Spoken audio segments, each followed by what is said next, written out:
Good evening, everybody, and welcome to another edition of Fire Up. My name is Scott Morganroth, the Motor City Man Mouth tonight because I have no voice. You might as well call me the Mild Mouth, but nevertheless, it works. I'm pleased to be joined by a new crew that will be running the Fire Up show. Myself, George Eichhorn. Welcome back, George. Good to be back. Thank you. Jeremy Bulreck. Yes, sir. And Mr. Pittsburgh, Ralph Williams. Welcome. Thank you. Thank you, Scott. It's great to be back. Thank you. You're very welcome. Let me just go ahead and let everybody know that Fire Up is being broadcast around the world. The audio version of this Fire Up can be heard on iHeartRadio, Apple, Spotify, Google, wherever you get your podcasts. Please hit the red subscribe button on YouTube, South Florida Tribune. We're striving for 1,000 subscribers. Please also comment, like, and share the broadcast. Want to be a guest? No problem. Just participate in the chat room is one way to do it. Send topic ideas to southfloridatribune@gmail.com. If you want to advertise cost efficiently, call me at 954-304-4941. We broadcast live on Facebook, LinkedIn, Twitter, and YouTube. Our website is www.southflorida.com. Excuse me, www.southfloridatribune.com. Okay, a little bit tongue-tied there. Our Twitter information is at Tribune South. Candy Ebling is behind the scenes. Also coming up later this summer, the Motor City Mad Mouth Show will be debuting on the Eagle Accord Media Studios in Boca Raton, Florida, owned by Dr. Edwin Hernandez. We'll keep you posted. The Eagle Accord is a technology-based company.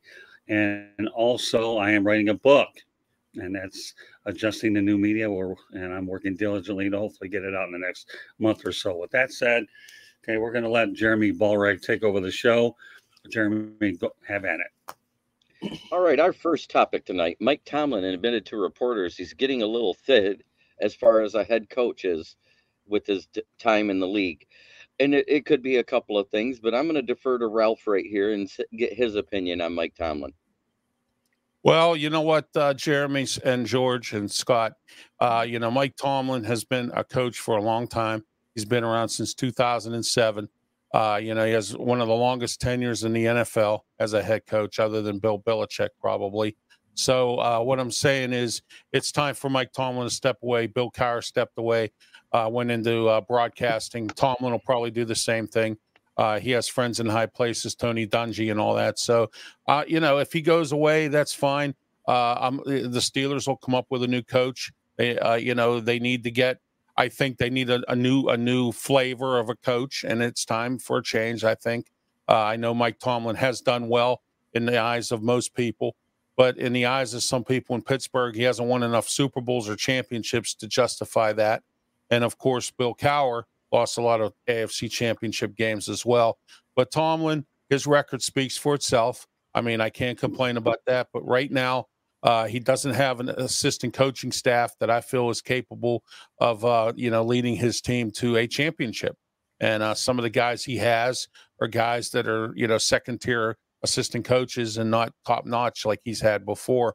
And he had a few of them, and he ran them out. He had Mike Munchak. He had Bruceariens. And he ran him out. And he had Toddhaley. Toddhaley's a good coach, even though he's a miserable jerk. But he's a good he's a good assistant coach. So I mean, and he ran out a lot of great coaches. And now he's got a bunch of yes men. And we're going to see where it goes from here. George? Yeah, I was surprised when I found out. I didn't think he was that young. He's only 51 years old still. He's done a terrific job with the Steelers. But you're right. You brought up a good point, Ralph. They won the one championship, Super Bowl, and then they faced, I think, Green Bay 2 years later, but they lost to the Packers.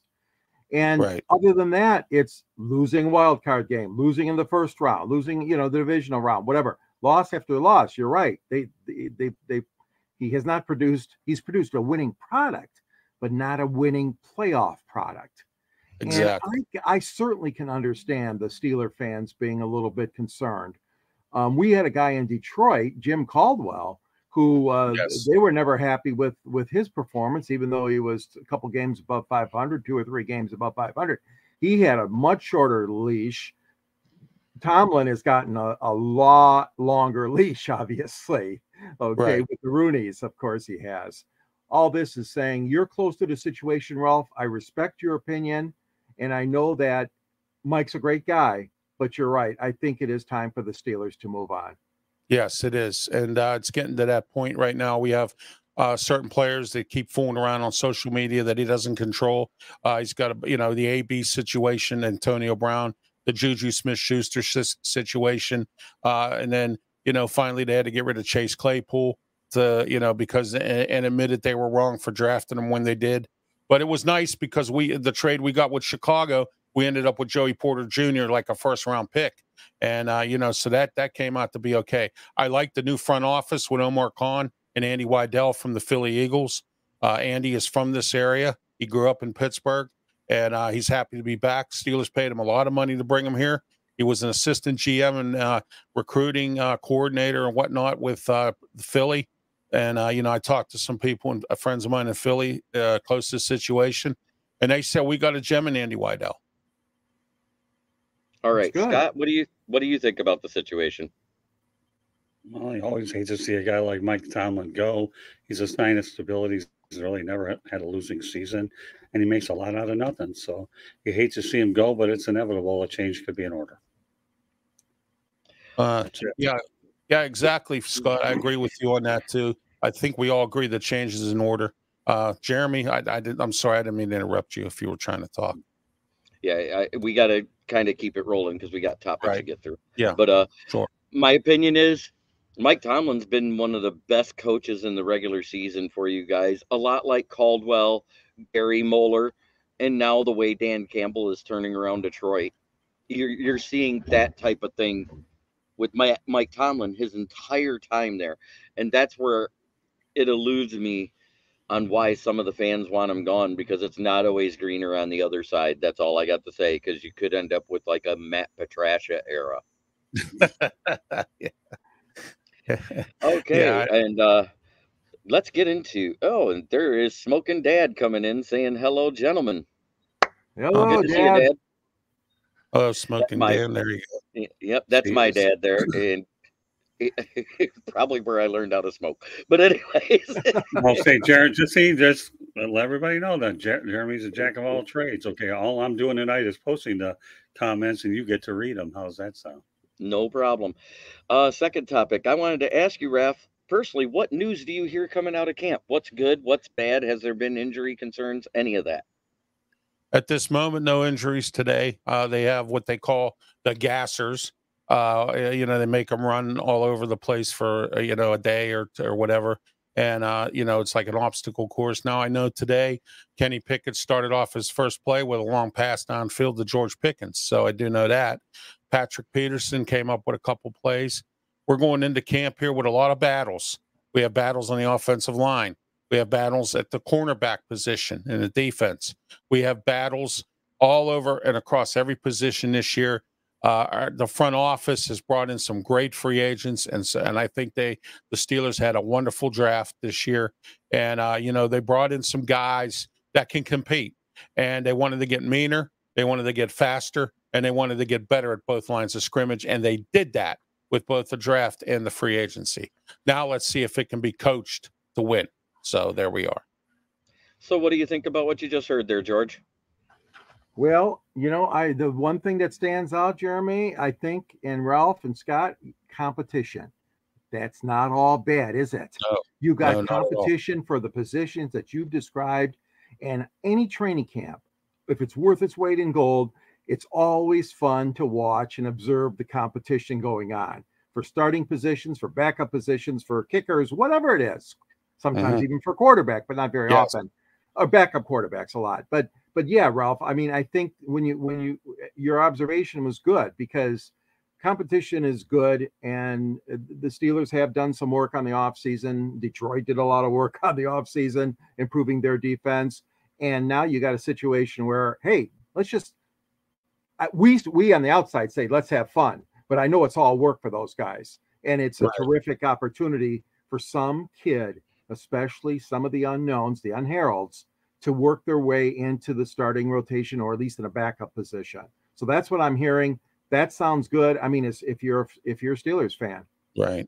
Well, I got one more thing to add here. I think personally in the NFL, we have the best three quarterbacks in the league. Right now we have Kenny Pickett, we have Mitch Trubisky, and now we re-signed Mason Rudolph. We have three good, experienced quarterbacks. So if anybody goes down, somebody can play. And then we got this Tanner Morgan that we brought in as an undrafted free agent from Minnesota Golden Gophers. And he's supposed to be a reasonably decent quarterback. Didn't get drafted. But you know what? We brought him in. He's going to be on the practice squad. I think that it's going to work perfect for the quarterback situation. All right, Scott, what do you think about what you heard? Well, the only thing I'll say is Ralph hit it on the head. When you have three good quarterbacks like that, they're in a much better position than most teams. We're looking to have two, and everybody at this time of the year is always looking to find that veteran signal caller if you can get. So I'm with you all the way, Ralph. Thank you. And Smoking Dad just put in a comment there, and he says, in my opinion, I think Pickett is going to be a good one. The only thing that concerns me is the only problem he had a little bit in college was the same thing that Goff had with his smaller hands, and that's why he wears two gloves. He's the new Teddy Two Gloves. It's because of that small hand. He needs the extra grip on the football. He needs the extra grip, want. Say what you want, but that does lead to more fumbles, which he did struggle with at times in college. Yes, he did. Yes. So, I watched him at Pitt, so I agree with you on that, Jeremy. Pardon me. Yeah. So, other than that, I think Kenny Pickett is a smart QB. I think he's a good pocket passer that knows how to move the pocket rather than he doesn't read to run. He reads and then runs if he has to. And I think that's a great thing because I think that is where the athletic quarterback needs to go to. Well, he has a lot of guts, Jeremy. I mean, I watched him when he first played in the Jets game. I mean, we would have lost that game by a ton. And he came in and scored points, and he was gutsy. He ran the ball when he had to, like you said, and everything else. That's what I like about him. He's a gutsy kid. He's not afraid to make the play he needs to make, and he'll do it himself if he has to. And, any team would want a quarterback like that.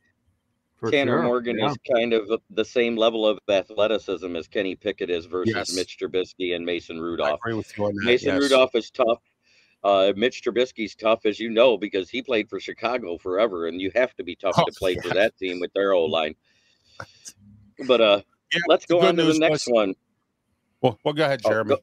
Go ahead. What was the good news? I was going to say the good news is Mitch Trubisky had an opportunity to have a year under briandabol up in Buffalo. So, he was as a backup quarterback, and then he backed up Josh Allen up there. So, he got to have that experience as well. So that's the good news. briandabol is a great offensive mind. Great. Okay, and let's roll on to the next topic, which is the Pittsburgh Pirates started off so hot, and it seems like they fell back to earth almost as fast as they started off hot. What happened? Well, I'll tell you what happened. The manager, Derekshelta, some of his decisions have been horrible. Horrible lineups, horrible taking pitchers out in the third inning, after they score one run, pulling the switch too quick on pitchers, horrible bullpen. It's just been a mega problems, Jeremy. Injuries, Key Brian Hayes. I almost said Charlie Hayes. That's his son. But Key Brian Hayes hurt. He's now doing his rehab stint. Ji-Man Choi has been hurt since April. He just came back. We've had some guys down. O'Neal Cruz, our starting shortstop. So injuries is included in that. Vince Velasquez, a great starting pitcher we had. He was doing real well, good veteran presence. And then all of a sudden he got hurt and he had to bring rookies up from the minors. I don't have a problem with rookies. I don't have a problem with draft picks. I have a problem with their experience. And, if they don't, it's a whole different, it's like cooking macaroni and cheese and making a gourmet dinner. You know what I mean? Your macaroni and cheese in the minor leagues, but then you come to the majors, you're supposed to be a gourmet dinner. And that's not the case. And these kids got to learn, but it's sad that the Pirates waved the white flag after the All-Star game, and they're telling everyone they didn't, and I know they did because you can see they did. And now they're bringing up all these guys. I don't have a problem with that. These young guys need to learn, but I think that the Carlos Santana trade today, I think was awful. I've been making jokes all day that they got this 18-year-old shortstop and with 1 in 15 pitchers and a janitor because they're good at making them kind of trades. So I mean, I like it. Okay, George, what do you think about what happened with the Pirates there? Boy, I tell you what, that's a good line, Ralph. That sounds like our friend, the former GM Alavila, would make that kind of trade. All kidding aside, a lot of those blunders, as you know, when Detroit gave away so much of its rich talent. But I understand what you're saying. The young players, there's too many of them that are being rushed up to the major leagues too quickly nowadays. We've seen it in Detroit with a fellow named Spencertorkelson, the first baseman. In a lot of injuries. I know these kids are getting injured a lot. A lot of the things that you hit on, Ralph, are exactly what's happening in Detroit. The only thing I would say differently is ajhinch, if anything, he leaves those starters in too long.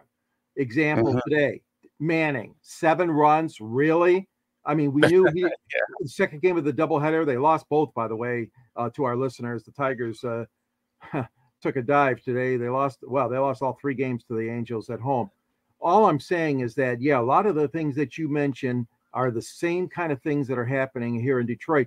They haven't waved the white flag yet, but off the air, I was telling you guys, I think it is going to happen now after they lost 3 in a row. We'll see how they do down in Miami. Scott and Candy, I know, are going to cover that series, and that should be a fun time. Cabrera is going to be honored as he deserves. And that should be, but I think after that, obviously the trading deadline is midnight on Monday night. So I know what you're going through, Ralph, but you're absolutely right. I mean, your team has struggled for years and years, and there was that glimmer of hope at the beginning of the season for the Pirates. I was happy for them. I've always liked your franchise. It's always been a good franchise, But anyways, to answer your question, Jeremy, I like the points that Ralph brought up. Well, one other thing I want to bring up, I'm very disappointed in the front office. Bencherrington, I know what he did in Boston. He brought them up from nothing to the World Series, and I thought he was going to do, and he laid the law down on Bob Nutting. Look, I'm not taking this job if you're going to be a ball buster, and he told Nutting, I'm not taking this job. And Nutting said, I'll stay behind. The only time you need to come and see me is for money. And Bob Nutting has paid out to Brian Hayes, Brian Reynolds. He signed some guys to big contracts. So I can't say he hasn't done anything, Nutting. It's Bencherrington. I don't know where he got this trade at today. This is another Neil Huntington trade. And Neil Huntington was good at making these boneheaded trades, trading guys and getting nothing for it. I don't know anything about this 18-year-old shortstop we got. And what, they're going to put him in there and play him because O'Neal Cruz is still hurt? I don't know. I mean, I just don't know what they're going to do. But I added the 1 in 15 pitchers. That was a joke. So, Scott, how do you feel about how Ralph described the Pittsburgh situation? Well, the bottom line is it's the trade that they made Carlos-Santana is a very unpopular trade. It goes back to fire sale territory, Pittsburgh 101. I mean, it's like, and the only thing I want to know about, Ralph, is what about Andrew McCutchen? Has he been talked about being moved or not? Yes. There's rumors going around that he's going to be moved, but the rumors are not true. McCutchen has to make that decision. He doesn't want to go. His family's here. He likes Pittsburgh. He's not even worried about winning a World Series. He just wants to stay here, finish his career here. He's been content with that. People have been saying all this stuff about, he wants to be traded. Texas wants him. I heard they're not even thinking about trading him. Kenny Ebling says as a Brewers. Hold on. As a Brewers fan, glad we don't go. Yeah, you do get it. She's on the right end of the trade deadline, not the wrong end. Yeah. Let's not forget, Eric Dalton is a good friend of mine. We met at Family Fun Fest face-to-face last year, and he's sad that there's no Family Fun Fest because he doesn't get to see my dad, which is one of his favorite. He calls him Dad, too. Right. That being said, I feel your pain. But this rebuild was partially before Alavila got here because of what Dave Dombrowski did to get everybody on the roster to try and shoot for a World Series before Mr. Ellich died. He emptied our prospect pool, just wiped it out. Yep. Trading away for everybody. And then we had all those bloated contracts, and Alavila got stuck trying to make something out of nothing with no money to spend under the luxury tax, because Chris Ilitch, once Mr. Ilitch said, we're not spending that much money. Yeah, there was that situation. You're absolutely right, So Jeremy. It's partially Alavila's fault, but I blame it more on Dave Dombrowski emptying out our prospect pool. Well, Dave Dombrowski, Jeremy, he's been a dud everywhere he's gone. Except for the Marlins. I mean, you know, I mean, the team he put together for Jim Leland, I could have managed that team. Scott and the whole panel here, we all could have managed that team. Well, he won in Boston too, Ralph. Yeah. Now you could make a case that wasn't his team either because he was only there. But you got to give him credit for winning at the Red Sox. Right. Yeah. Oh, yeah. He did that. But a lot of places he's been, George, he's been a dud. I mean, he really hasn't done. And the Pirates were going to hire him when they needed a GM. They were looking at him. Yes. Yes. Yeah, I heard that too. So rolling on, my opinion is we feel your pain. Yeah. I'm glad I'm not the only one other than the Oakland or the Chokeland A's. I call them the Chokeland A's. So. No, the Chokeland A's have been the Chokeland A's for a long time, but there for a minute from the late 80s through the 90s, they were one of the top franchises when they had the Bash Brothers, when they had all of that going on. It was such a great thing. Billy Ball. Yeah, you know, let me interject here. Eric Dalton, good for you, Jeremy. I love your expanding horizon to baseball. I know you're a sports fan. Also, let me add to that, Eric, that Jeremy Ballrek will be on next week's edition of 108 Stitches Baseball Talk. I believe we're going to be doing that one on Tuesday night at 9 o'clock. The only one we're moving next week will be Inside the Pigskin. I believe that'll be to next Thursday night before Ralph's show. So we'll go from there. So, but I'm glad you brought that up, Eric. Thanks for putting it up there. Thank you. That being said, is Paul Skenes the savior for Pittsburgh? What do you think, Ralph? Yeah. I think Paul Skenes is the savior if they don't keep him in the minors for 10 years. Okay? I mean, if they bring him up, maybe if he's developed enough next year or in the year after that, I have no problem with Paul Skenes. But I have a problem when you draft a guy like that and you keep him in the minors for 6 or 7 or 8 or 10 years, and then you bring him up and then he's wasted. Okay? They need to bring him up as fast as possible. They need to get him moving and get him up here. He is the savior. I think he's another Randy Johnson. He's a tall guy. He can pitch hard, and I like him. And it was a good pick. We picked a bunch of pitchers with arms in this draft, and you know, I believe that Paul Skenes is for real. But it depends on what the Pirates do with him. I mean, if they keep him down here for too long and then bring him up, you know, it's not going to work. They're going to have to bring him up. I say they bring him up after 3 seasons to see if he's got any injury concerns. Hey, Eric, let me add this, Eric. I appreciate the kind words. Please, Eric, subscribe to the South Florida Tribune YouTube channel, and you'll get all the updates when Jeremy's on, which seems like it's all the time anyway. So please hit the subscribe button, South Florida Tribune.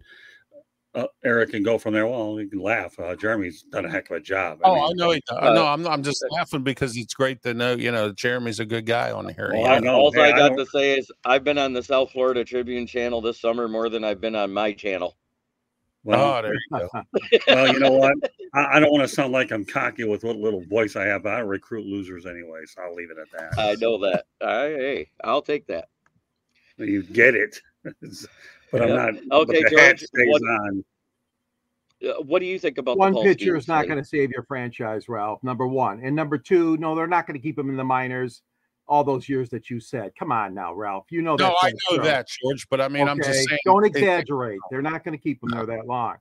And I'll give you another thing, Ralph. You ever hear of Casey Mize? You hear of Matt Manning? Yeah. Okay, you know what we've gone through here in Detroit? Yeah. I'm just telling you, these pitchers are not always diamonds in the rough. Sometimes they have rubber arms or whatever causes them pain. All I'm saying is, elbows. And I know you guys got a great guy there. And the fact that he played in college, I think, is a plus because, you know, a lot of teams go for the high school kids. And you're right. Those take longer to get developed. But no, you got a good guy. I mean, this kid, what did they give him? Over $9 million, Ralph? Yeah, they gave him $9 million. And, you know, Yeah, that's a lot of money. And I know what you're saying, though. I just hope that, again, I said it before, you don't want to rush these kids, but I do agree that you don't want to take too long either. Pitchers, you can never have enough pitching. And that was one of the things the Tigers, obviously, when you talk about picking up the pieces from Dombrowski, that they learned the hard way. Even though they took all these pitchers, so many of them have already had Tommy John surgery. It's a shame, but I wish him the best of luck, and I wish your franchise too. Yeah, it's a mix of everything. It's pitching and fielding and everything else. It's not all just pitching, you know. So if we can get him some help, I think he'll be okay. Well, what's the age-old adage? Hitting is timing and pitching is upsetting timing. Yeah, there you go. Yeah. I know because I played that sport. There you go. I played Little League. That's as far as I went. Oh, I want Jeremy's face on a pillowcase. Jeez. Eric says that. I think he made a mistake. Michael Fulmer is your perfect example, George. Eric Dalton said. I apologize. You're right, Eric. I forgot about Michael Fulmer. And anyway, but they put him into a situation now, which was nice, good for him, because they moved Fulmer, as you know, into the relief role. But then, of course, the Tigers let him walk, let him go. Right. Yeah, we just let a couple guys go. We let Crow go, Will Crow. He was a good starting pitcher. Derek Sheldon, when he took over, put him in the bullpen, and he stunk. But he was a good starting pitcher. Will Crow. The one that I hated that they got was Craig Kimball, your closer. That guy was amazing, and he's still doing good now, this many years after being in Pittsburgh. They should have re-signed him, because when you got a guy, anytime you got a 3-game lead and can come in the 8th inning and close the game out, you keep those guys. I have a question for you guys for Detroit. Is Chris Archer still with you guys? I heard he was with Detroit for a little while. Is that true? I don't know. Not for like a blink of an eye. Yeah. In a blink of an eye? Okay, yeah. He didn't. I don't think he made it past spring training or a month after, because he just. Yeah, I haven't heard. He wasn't cutting it. No. Yeah. Okay. Yeah. Yeah, he didn't do well here, and that was a trade Huntington wanted to make to please the fans, because the fans were looking for a nice trade to get somebody in here, and we got rid of Tyler Glasnow, who actually is a really good pitcher with Tampa Bay. And then we got rid of that Austin Meadows, who became an all-star in an outfield. So, you know, and then we decided to keep a couple guys that didn't work out. Yeah, so, well, you heard what happened to Meadows, didn't you? Yeah. With the Tigers. Yeah. 2 years in a row he's been on the, list. Yeah. Yeah, the mental illness. Yeah. Yeah, and then we just got rid of a guy, Travis Swaggerty. He was one of our #1 picks. We just got rid of him. But his wife has cancer. He was going to get out of baseball anyway. His wife's got cancer. Chad Cool, former Pirate with Washington, just got out of baseball. His wife's sick. So, got some guys who have been doing that. So, all right. Candy Ebling says, great show. Thank you very much, Candy. Much appreciated. Thank you, Candy. And we were going to do it as a topic, but Ralph already gave his opinion on that trade. The Carlos Santana trade. Yeah. So he kind of beat us to the punchline. He did.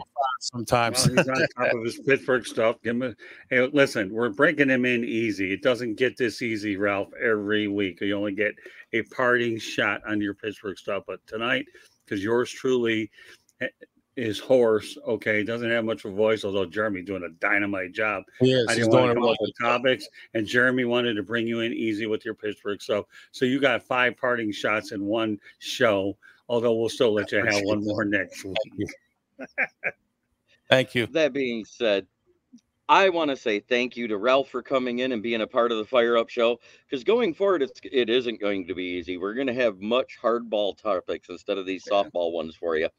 These ones, I just looked at the headlines that were out there, and I put Pittsburgh sports headlines, and I came up with 3 topics. That's all I did. It may not be the greatest, but you know what? They're current, and it's stuff to talk about. It is. You're right. You're absolutely right. All right. And I just wanted to add one thing on that Santana thing. My question, Ralph, he has bounced around the last several years. When you look, he's been in very different teams: Cleveland, Kansas City, and Pittsburgh, and now Milwaukee. I mean, he doesn't have any bad clubhouse stuff going on, does he? I don't think he does. He's a leader, from what I understand. He hustles. He's a good defensive first baseman. I've seen him make some plays that I haven't seen any of our first basemen make in a long time.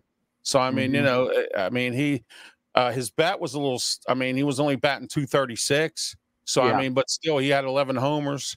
I mean, and the problem with the Pirates, too, they strike out too much. They lead the league in strikeouts, striking out at bat, and they lead the league in leaving men on base. They've done that for years. Sounds like Detroit. Yeah. The only thing I got to say about that trade is, when did Carlos Santana quit playing guitar? That's a good one. He decided to quit playing guitar and pick up a bat. There you go. Because with the guitar, he bats 1,000. With the baseball bat, and the Black Magic he's Woman. only batting 276. Yeah, but you're right, Ralph. And Candy's right. You may have I think you guys may have just handed Milwaukee the division title, because obviously he's going to go there, and I mean, they're that much atmosphere, whole different way of playing. Yeah, he's gonna do well there. Yeah, and they've already been playing very well. Kite Kitty. Yeah, they have. She says that I need to give you my drink, George, because you look thirsty.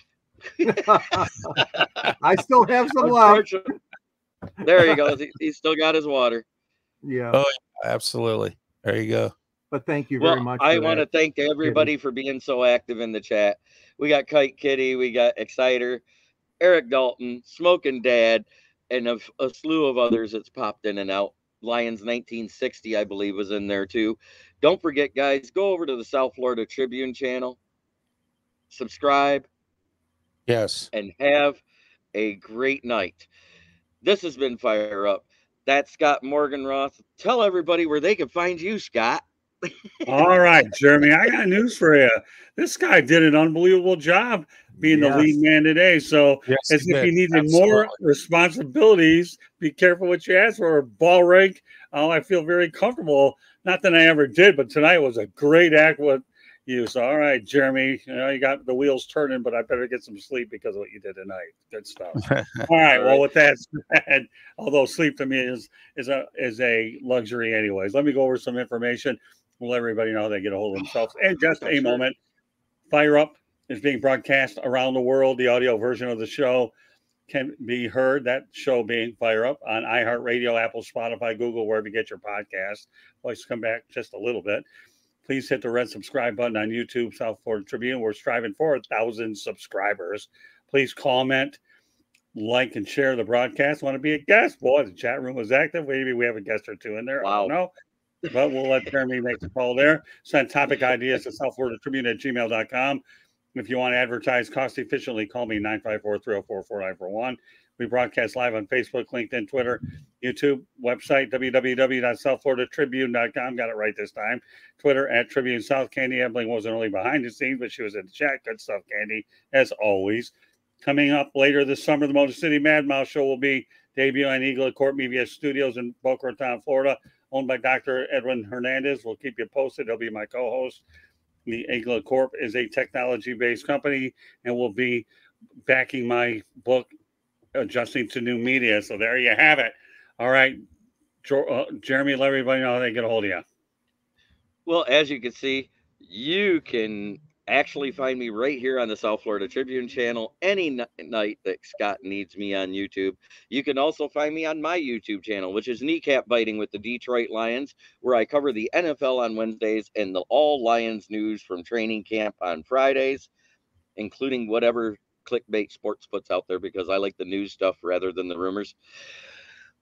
Then you can also find me on Let's Talk Sports or /Sideline Sports, doing my interviews with podcasters and former players on Fridays and Sundays. On Sunday mornings on the South Florida Tribune channel, you can find me on The Professor and the Pupil, which is mine and Scott's show. Ah, there you go. And you can also find my writings on the southfloridatribune.com. Very good. Does a great job of the writing, getting better. When you've been with me about a year, I'll tell you what, Jeremy, you have really improved as an editorialist. I know I read your stuff firsthand, and you've come a long way. I'm sure you won't take that for granted, because I know you always strive to improve anyways. All right, Ralph, go ahead. Let everybody know. Ralph Williams 737@gmail.com. I have a Facebook page. You can reach me on LinkedIn, and you can also reach me on Twitter. I also have my own YouTube channel where I have a show called The Way I See It, Ralph Williams 1-on-1. and the uploaded radio edition of Sports Corner. I'm on Beaver County Radio, 99.3 FM, 12:30 a.m., 1460 a.m., live on their Facebook page and YouTube channel, and also live on their website and their app, and also on my website, www.rwmedia.org. Don't forget to let them know about your Saturday show, too. Oh, Rob. That's right. And Thursday night, I do a show on Blog Talk Radio at 7:30 called Wrestle Talk. Mark Mancini, Bubba Brewer, and my co-host from Sports Corner, Smoking Jim Frazier. And then on Saturday, we do a External Bum podcast, also on Blog Talk Radio, with myself, Mark Mancini, Scott Morganroth, Joe Kuglis, or someone from Draft 412. All right. Last but not least, the other author. Do you have time to breathe at all, Ralph? I try. Oh, my God. Yeah, author. Yeah, I also write for the South Florida Tribune. There's a link at the end of my column to my book, Detroit Sports Broadcasters on the Air. It's a nice little book there capturing the history of sports broadcasting in Detroit. Scott Morganroth is in the book, too. He's doing a couple of great interviews with two great guys, Jimmy Connors and Muhammad Ali. But you also see some other surprise photos in there that you're going to love. And I'm not going to tell you who they are, but there's some great pictures in there of some celebrities and sports broadcasters. You can reach me at gicorn@yahoo.com. You can find me on the South Florida Tribune channel as well, with 108 Stitches and Sports Exchange and Fire Up shows, and wherever Scott needs me. And also, don't forget, you can reach me at Twitter at SandGSports99. Great being on the show with you guys again tonight. Thanks for having me. Likewise, George. Been a while, but it's good to see you, Jeremy. especially. Well, you guys just think about it. It may have been a while, Ralph, but now you guys get to see each other once a week. At the same Yes, time. we do. Absolutely. I'm so happy to be back here on this program with you guys. Well, we're happy to have you, Ralph. I'm glad to be part of Mancini Media with Mark Mancini. Absolutely. And of course you as well. And it's a great reunion, and I'm so glad that we're there. I just am. You guys are quality people, and it's very good. I know obviously my voice came back to life a little bit later because Jeremy did the brunt of this show, but it doesn't hurt for me to be on the sideline a little bit, watching some good people talk sports, and that's what we have. And now another foursome. We can call ourselves the Fearsome Foursome as well. So on behalf of George Eichhorn, Jeremy Paulrek, Ralph Williams, my name is Scott Morganroth, the Motor City Mild/Madmouth, saying that's at least for tonight only. Okay, saying thank you very much for joining us. Looking forward to seeing Miguel Cabrera here take on the Miami Marlins, the team over the weekend, for whom he helped win a championship. Jeremy, are you getting a signal? You want to say something? Yeah, Okay. I would love to end this show the same way I end mine. Try every day to be a better person than you were the day before, because that's the only way to leave the world a better place. Well, that's all right. I have no problem with that message. It is. Yeah, that's a good message, and I'm glad we're going to leave on that note. So once again, everybody, thank you very much for joining us on Fire Up. We will catch you next week. Good night, everybody.